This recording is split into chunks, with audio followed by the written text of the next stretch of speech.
বড় বৌদি কি হয়েছে? দাদা আপনি বলুন, এইভাবে মাসে মাসে চাঁদে চাঁদে যদি একটা করে উনি বিয়ে করে নিয়ে চলে আসে তাহলে কেমন লাগে?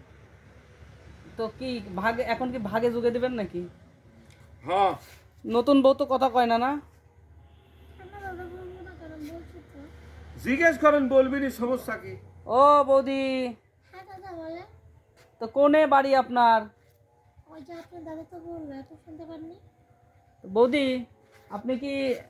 আপনি কি পছন্দ করে বিয়ে করেছেন নাকি অপছন্দে জোর করে বিয়ে করছে? হ্যাঁ দাদা, ওর সঙ্গে না আমার অনলাইনে কথাবার্তা হতে হচ্ছে। অনলাইনে?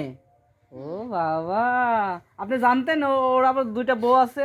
আর দাদা ভালোবাসা কি আর বউ থাকলে কি ছেলে পেলে থাকবে? আমি সব দিন শুনে বিয়ে করছি। ও আচ্ছা আচ্ছা, এই ব্যাপার। তো বৌদি, ও বৌদি, হ্যাঁ বলেন, শুনতে পাচ্ছে।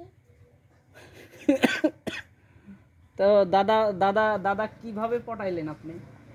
আর বললাম না দাদা, অনলাইনে একদিন মেসেজ করে, তারপর ওরা মেসেজ করে হাই হ্যালো করতে করতে তারপর আমার হাই হ্যালো করতে করতে দাদা তারপর বলছিলাম খরচা কেন এই যে আরো দুই বউ যে আছে, আপনি কি জানতেন? হ্যাঁ